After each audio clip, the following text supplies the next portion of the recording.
What up, Space Fam? Goes in here from Anime Uproar, back at it again with yet another Demon Slayer video, and this is a very special one because the first episode of Demon Slayer Season 2 has finally dropped, and it was straight fire, so make sure to stay tuned for this one. If you do enjoy Demon Slayer videos on this channel and want to keep them coming, set your heart ablaze and smash that like button. Remember that smashing that like button is Rengoku energy, and passing is creepy speed demon energy, so choose wisely. If you haven't, make this the video you subscribe, and this is crucial. Hit that notification bell to turn on all notifications or you will miss future Demon Slayer videos and updates. And while you wait for the next Demon Slayer episode to drop, feel free to check out my huge and growing Demon Slayer playlist that includes videos on all the Hashira, Demon Moons, and much more. Link to that is in the description. And now, without further ado, let's jump into it. And there will be spoilers for the first episode of Season 2 if you haven't seen it yet, so you've been warned. If you've been keeping up with our Demon Slayer update videos on this channel, then it should come as no surprise that Demon Slayer Season 2 Episode 1 dropped on October 10th, and that the season started with the Mugen Train arc rather than with the Entertainment District arc. And if you are having trouble finding on Funimation or Crunchyroll, it is under Mugen Train arc rather than the title of Season 2. I covered all the details of this upcoming season in the last update video that I'll link in the description of this video. But yeah, this anime season will be retelling and adding to what the Demon Slayer movie covered before we actually get to the Entertainment District arc, which will star the sound Hashira Tengen Uzui rather than the flame Hashira Kyojuro Rengoku. For now though, I hope everyone is pleased that we get more Rengoku. I know I am, especially since I've read the whole manga, so I'm not dying to know what happens next in the anime. I'm just here to enjoy the ride that is the anime retelling of one of my favorite manga. The cool thing about this first episode, which was named after Kyojuro Rengoku, is that it wasn't covered in the film or manga. This was brand new material and it was great. Looking back on the intro of this arc, I definitely feel like something like this was missing to bridge Rengoku's first introduction with the rest of the Hashira to this reintroduction of him eating from a bento box and screaming delicious on the train as he did. Before, you might have been confused about what he's doing, but by the time this first episode is over, you have a completely different view of Rengoku and his character as the train starts moving. You almost feel privileged, like you know this secret information about him that no one else on the train does. But I'm getting ahead of myself. Let's start with the beginning of this episode, which is about letting us get to know Rengoku better and also about showing off some awesome animation as well. Rengoku is eating noodles and screaming delicious as he does, and in this instance the cook is especially touched by how appreciative Rengoku is for the food. He even treats Rengoku to extra on the house food, which shows A, Rengoku's positivity, and B, how Rengoku's personality brings out the best in others and how they can't help but like him with his positivity and bluntness. We're told about victims on a train and a slasher who's been killing them. Kyojuro is looking for this demon who is the culprit, and he stumbles upon bento vendors, a girl and her grandmother. The grandmother speaks of demons, but the kid thinks they don't exist, which is pretty classic Demon Slayer. Ironically, the kids who seem like the realists end up being wrong, since obviously demons do exist in this world. Kyojuro hilariously asks the girl point blank if she's seen any demons. This is hilarious not only because it causes the girl to freak out and throw a bun in his face, but also because practically every other Demon Slayer core member would avoid bringing up demons because they'd know they'd come off as crazy and probably freak civilians out. Not Rengoku though, who's clearly blunt and straightforward, and true to his character, he doesn't get mad about getting a bun thrown in his face, but rather eats it and states how delicious it is. Rengoku is like the best example of a guy who, if given lemons by life, would immediately make lemonade and even call it delicious. This episode really shines when it comes to Rengoku's relationship with other humans like these two. He is thankful they work at night to feed people like him and thinks that no one should hurt good people like them. Such thinking led him to become a Demon Slayer and protector of such people after all. His goodness and generosity doesn't stop with nice words though. He also buys all their bento after promising them that he will take care of the slasher. This is especially meaningful to the vendors and the audience because we know how they're struggling for money and haven't had a lot of customers thanks to the slasher, so Rengoku's kind gesture really means a lot. And not only does my boy buy all the bento, he even sends a bunch with his Demon Slayer core assistant so that he could give it to the other core members. So he not only helped the struggling vendors, but treated the core to bento boxes too. No wonder everyone loves this dude. While he's on a train pretending to to be a bento vendor. Keep in mind he brought some boxes with him. A train personnel discovers him and is surprised to see someone on the train. It is so hilarious when Rengoku says that he is in no way suspicious to the train personnel, as if anyone who isn't suspicious would say that. He asks about the Mugen train, finds out it's at a place he's close to, and he jumps out of the train, totally in no way suspicious Rengoku. He gets to the location where they're working on the train and he gives the remaining bento to the workers. Soon enough, a demon is sensed and he kidnaps a kid to use as a hostage, and the demon even steps on a bento box, irritating Rengoku, who knows the people who made that bento box with love. It's like the demon is just walking all over their work in kindness. This slasher demon is a brand new demon we've never seen before, and he's interesting and very easy to dislike. His thing is he's especially fast, and he even states that no one has stopped him, and even Rengoku misses with his first attack. For some slasher characterization, we find out since he turned into a demon, he hates human food and the smell of it, and as a result he hates the smell of some humans as well. Rather than just not eating them though, he enjoys tormenting the ones he won't eat. He talks about a recent victim of his, but she was actually saved by Rengoku, who got to her in time. Rengoku says she will recover without a single scar, which is a tad unlikely if you ask me, but it is likely to irritate the demon who thought he had killed her. Rengoku even promises that they'll make sure to heal her of all her emotional scars too. Rengoku is clearly like a shining example of idealism and positivity. You almost feel like you can do anything in his presence, and that's just as significant as his actual power as a Hashira. Rengoku is fast enough to cut the demon's hands and release the kid hostage. Since the slasher demon can sense he's outmatched here, he starts using what he believes is his clear advantage, his super speed, and starts running towards the bento people that Rengoku clearly cares about so much. Rengoku makes sure everyone's okay, and then, considerably after the demon left, he starts chasing after him on the tracks. He uses total concentration breathing and blazes through the night, too quick for the human eye to follow. Although he started way after, it's easy to see that he'll catch up to the slasher demon despite that demon's confidence in his own speed. We jump to the slasher, seeing the girl vendor, and the grandma throws a bento box at him, which is actually super effective because he hates the smell of human food so much. The grandma did say previously that she would gladly sacrifice her life for that of her granddaughter, so this is pretty much her doing just that while the girl runs. But the slasher does go for the girl. He grabs her by the throat and is about to cut her when Rengoku comes to the rescue. He not only saves the girl, but manages to cut the demon's leg too. The demon is shocked that Rengoku was fast enough to catch up so quickly, and he probably doesn't even know that he stood behind a while after the demon had already left. Then there's such an epic part where the demon challenges Rengoku to see if Rengoku can cut off his head before he kills the grandmother. Rengoku says there's no reason to put it to the test because the demon is too slow, and by the time he's finished his sentence, the demon's head has already been cut off. It's such an awesome scene, and I love the fact that he called this demon, who is obsessed with his own speed, too slow.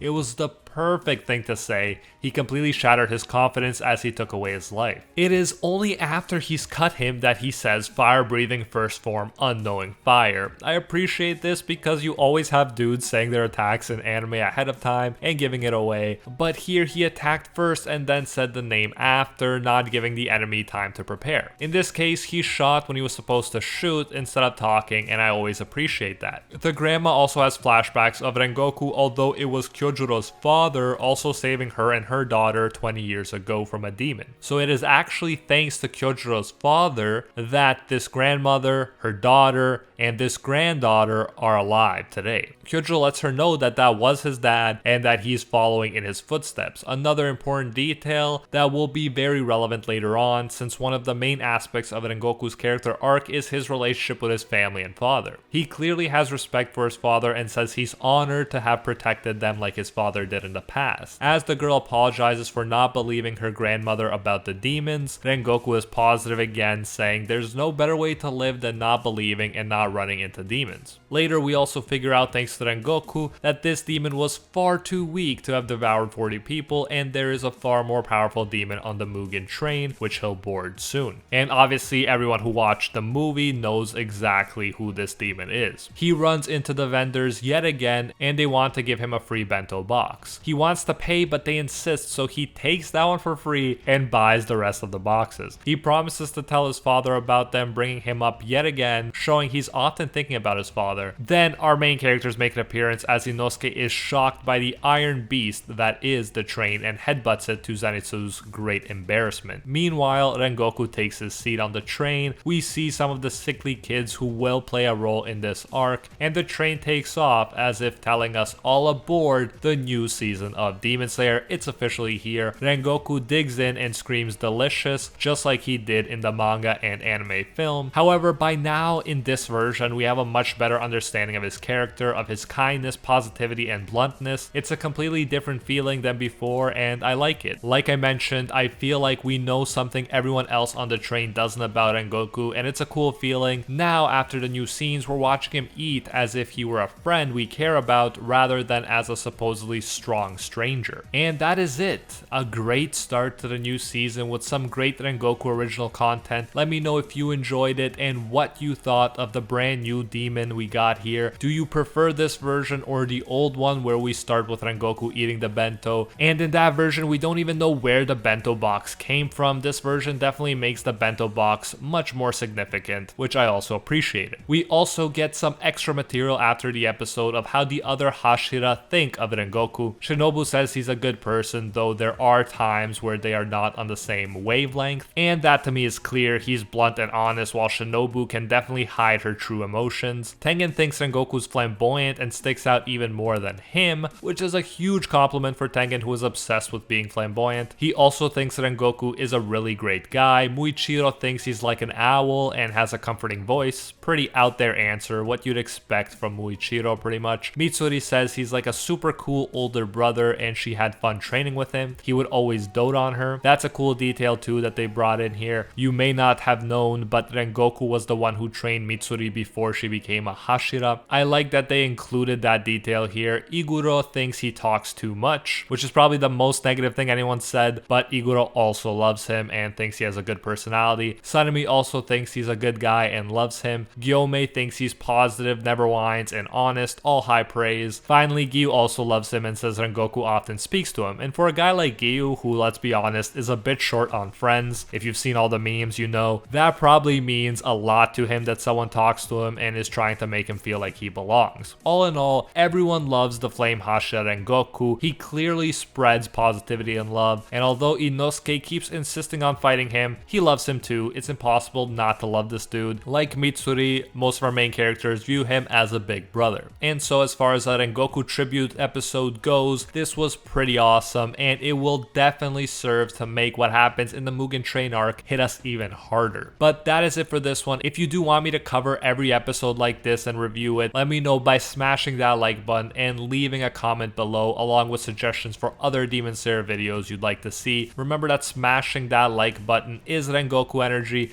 and passing is creepy speed demon energy, so choose wisely, don't be a creepy speed demon. If you haven't, make this the video you subscribe, and this is crucial, hit that notification bell to turn on all notifications or you will miss future Demon Slayer videos and updates. And while you wait for the next Demon Slayer episode to drop, feel free to check out my huge and growing Demon Slayer playlist that includes videos on all Hashira, Demon Moons, a video specifically about how strong Rengoku is if you're curious about that, and much more. Link to that is in the description. And until next time, see ya, Space Cowboys.